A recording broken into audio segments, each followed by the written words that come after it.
Good evening, I'm not Jeremy Barr anymore. And speaking of resignations,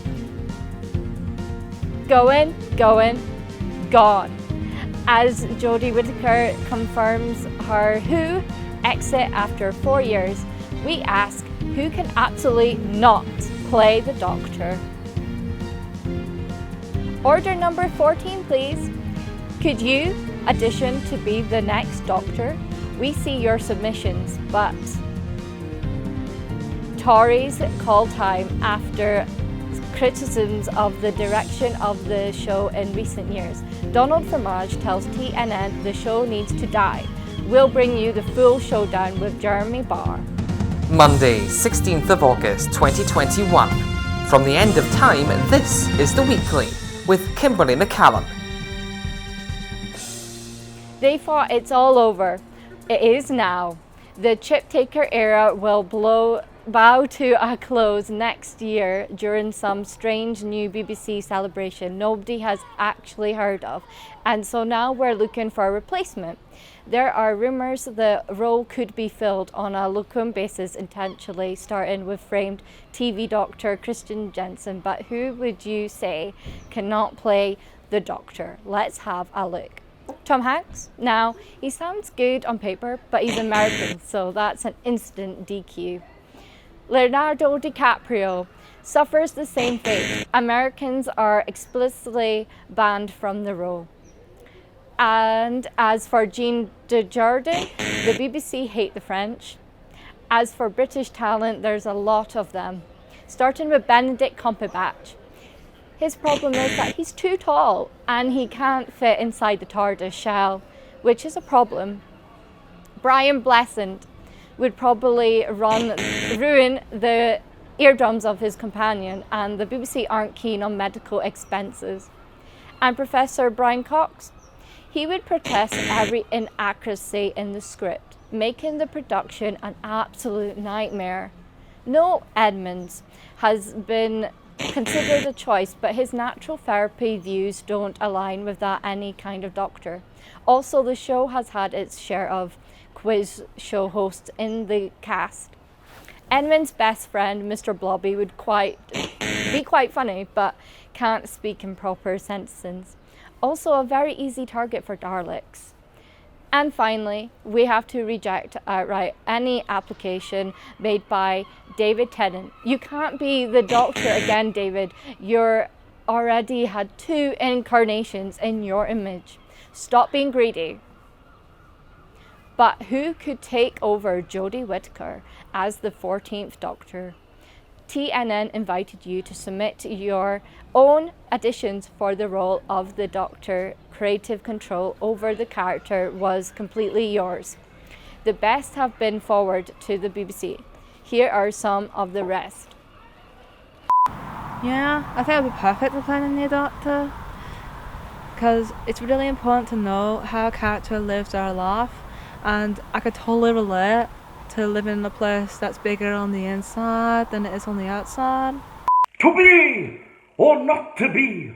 That is the question. These are auditions for the next Doctor Who. You fucking what? Like, my house is 3 bus stops big, but it's got like a living room, 2 kitchens, 3 bedrooms, half a swimming pool. Oh, hello. Am I going to have to say something like, come with me if you want to live? Come on. We don't have much time to lose. Hello, my name is Patsy. I want to be the new Doctor because I'm the biggest Doctor Who fan in the world. I already come with a sonic screwdriver and I wear the Doctor's coat everywhere with me. I also have Cordover's shoes for running lots. Please choose me. It's also really important to understand what your character is saying, you know? Like, reverse the polarity of the neutron flow. You know that, right? Well, I totally understand what that means. Though I can't tell you that, because the universe will implode or something. Coming up after the break, Jeremy Barr joins us as he takes on Tory entertainment Mr. Donald Fromage on Doctor Who's future. You're watching The Weekly on TNN.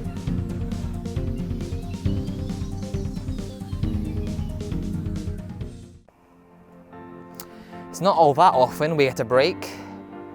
It's hard work. The news never stops, and we dedicate ourselves to giving our viewers the freshest, optimised news content. When you work with us, you sign an oath of allegiance to the news. It's solemn and a big part of our lives. We get days off like this once every 6 months, and I like to sit here and capture the peacefulness. And it's moments like this, they're the reason I work for TNN.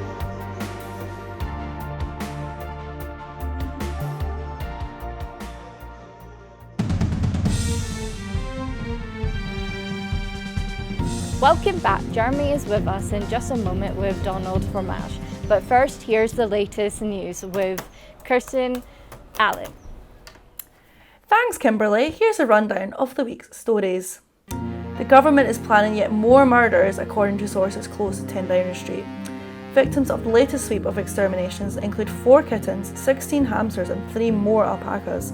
The story comes to light after the military were drafted in to ensure the execution of Geronimo the alpaca, after producing 2 positive tests for bovine TB. No explanations have been given for the death warrants issued to the other animals. And now in the fight against coronavirus, where the governments of Scotland and Wales have joined England in simply giving up. In announcing the easing of almost all restrictions in Scotland last week, First Minister Nicola Sturgeon is reported to have said, "Fuck this, fuck that, and fuck everywhere else." Mark Drakeford added that fighting the virus was too hard and he wanted to play a different game instead. And the Olympic Games have finished in Tokyo, 16 excruciating days after they started. Some countries won loads of medals, some hardly any, but even they were lucky as well. More than half the world goes back completely empty-handed. The IOC have refused to even award them chocolate medals for their efforts. But the biggest winner at the closing ceremony is our TNM viewers, who will finally start watching us again. Weather, rain and piss. Let's head back to Kimberly in Aberdeen. Thanks, Kristin. Jeremy Barr joins us now from home. Hi, Jeremy. Good evening, Kimberly. Why are the Conservatives determined to intervene in Doctor Who's future? Well, simply put, they have a hatred for the values that the show has carried over the years. The Conservatives are against every parable, lesson and warning that the show has brought to audiences for almost 6 decades, and are ready once again to pull the plug on the show. I spoke to Education Minister Donald Fromage earlier, and I put the accusations to him. Welcome back to The Weekly, Mr. Fromage. You sent us an email a couple of days ago and you told us that you think Doctor Who should die in a ditch, and you said you weren't a fan of it anymore. Are you okay with censoring a show just because you don't like it?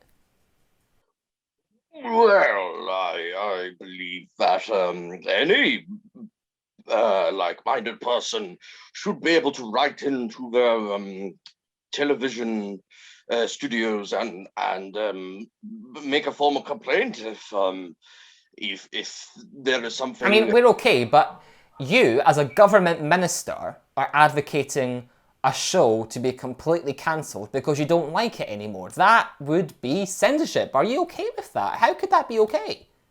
Well, if a show gets too controversial, then I think we should. Controversial how? Well, it suggests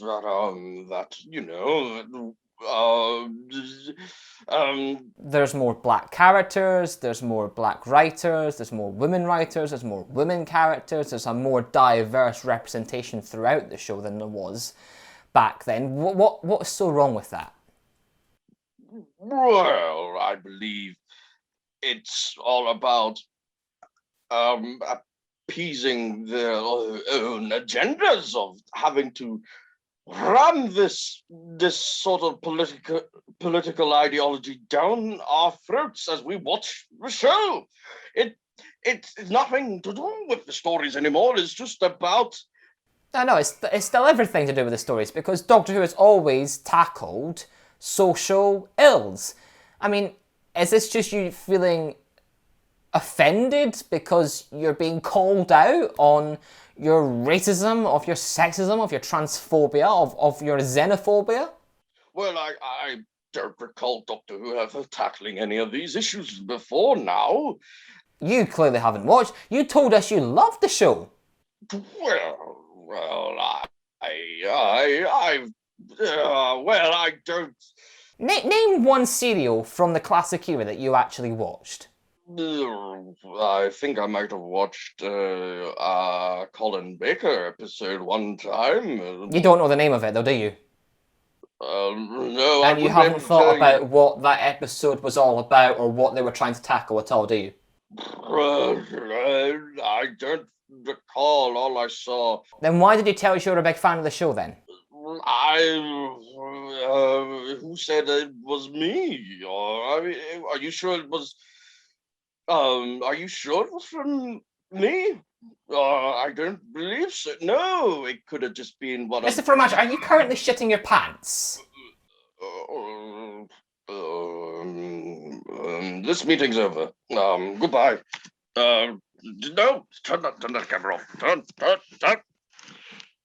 Derek! Get the emergency loo!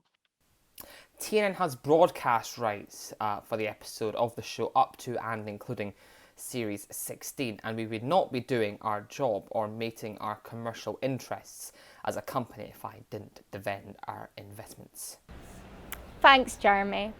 And that's that. Jeremy will be back in the presenter's spot next week.